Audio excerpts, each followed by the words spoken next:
काय सांगा ना, आज पप्पांच्या आंदोलनाला यश आलेलं आहे. अनेक वेळेस त्यांनी कुटुंबाकडे दुर्लक्ष केलं. तुमच्याकडे कधी ते लक्ष देत नव्हते. आज सर्वप्रथम मराठ्यांचा आज विजय झालाय. पप्पा घरी येतील त्याचा खूप आनंद आहे आम्हाला की मग ज्यांनी आत्महत्या केली तर त्यांचं हे सर्वात मोठं यश आहे की त्यांच्यामुळे आम्हाला त्यांच्या बलिदान म्हणजे त्यांच्यामुळेच आरक्षण मिळालं खरं तर.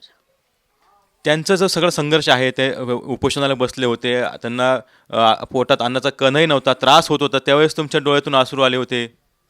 पप्पा खूप वेळा उपोषण करतात कारण त्यांची तब्येत पण तशी नव्हती की ते उपोषण करावे. की डॉक्टरांनी सुद्धा सांगितलं होतं की तुम्ही आराम करा, विश्रांती घ्या, तुम्ही उपोषण करू नका. तरी पण पप्पा वारंवार करत होते. त्यामुळे तुम्ही त्यांना सांगत होता का काय वारंवार की आता बाद झालं किंवा तुमच्या तब्येतीकडे लक्ष द्या, किंवा त्यांचा तो त्रास पाहून तुम्हाला काय वाटत होतं? आम्ही फक्त पप्पाला म्हणायचो, पप्पा तब्येतीची काळजी घ्या, आपल्याला आरक्षण मिळणार आहे पण तुम्ही तब्येतीची काळजी घ्या. आज तुला काय वाटतं हे सगळं यश बघताना? आज खूप जास्त आनंद झाला आहे की आज मराठा समाजाला शेवटी आरक्षण मिळालंच, याचा सर्वात जास्त आनंद होतो आहे. काय सांगशील आज? आज खूप आनंद झालाय तुला, काय सांगशील? हो, कारण 70 वर्षाचा लढा होता मराठ्यांचा आणि आज तो सार्थ ठरला आहे. आणि पप्पांनी 5.5 महिने झालं जो संघर्ष केला आज त्याला नक्की फळ मिळालं.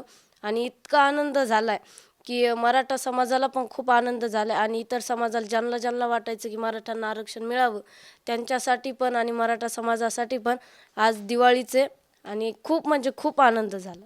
खूप त्रास सहन करावा लागला त्यांना. हो, खूप त्रास सहन करायला लागला पप्पांना, कारण समाजाच्या वेदनाच एवढ्या होत्या की तो त्रास पप्पांना सहन करावाच लागला. आणि त्या त्रासाचं आज नक्की पप्पांना फळ मिळालं आणि आज आरक्षण मिळालं. किती वेळेस तुला भेटत होते ते? आता गेले 5.5 महिने जे आहेत ते आंदोलन सुरू होतं, तर तुला किती वेळेस भेटत होते? घरी किती वेळेस येत होते? काय नाही, घरी येतच नव्हते. 5.5 महिने झालं पप्पा घरीच आले नाही. ज्यावेळेस संभाजीनगरला पप्पा हॉस्पिटलमध्ये ॲडमिट होते तेव्हाच आम्ही भेटायला जायचो, असं आंदोलनाच्या ठिकाणीही नाही. आणि पप्पा तर घरी आलेच नाही. ॲडमिट असताना तुम्ही जात होते, तर त्यावेळेस कसं वाटत होतं? म्हणजे पप्पा ॲडमिट होता, त्यांना त्रास होतोय, मात्र तरी सुद्धा ते त्यांची जिद्द सोडत नव्हते. त्यावेळेस कसं, काय भावना होत्या? खूप भीती वाटत होती. पप्पा जिद्द सोडायलाच तयार नव्हते आणि ती जिद्द आज पप्पांनी सार्थ करून दाखवलीच. पप्पांचा हट्ट होता की मी आरक्षण मिळवून देणारच समाजाला, आणि आज ते पप्पांनी मिळवून दिलं आणि आज आरक्षण मिळालं. काय सांगशील? तू देखील त्यांच्या सोबत हॉस्पिटलमध्ये होता, तर तू काय सांगशील? नाही, पप्पाच्या लढ्याला आज यश आलं. पूर्ण मराठा समाजाचा आज यशाचा दिवस आहे, सुवर्ण क्षण आहे.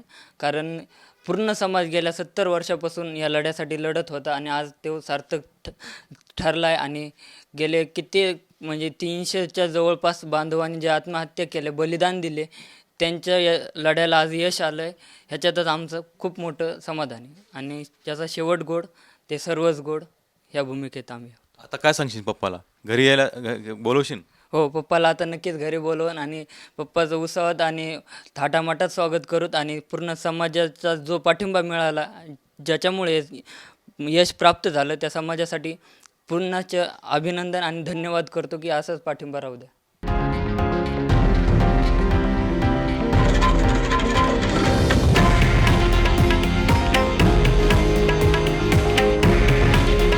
हे आहे देशातील नंबर 1 न्यूज नेटवर्क आणि आपण पाहत आहात TV9 मराठी. काळजी तुमची, हित महाराष्ट्राचं.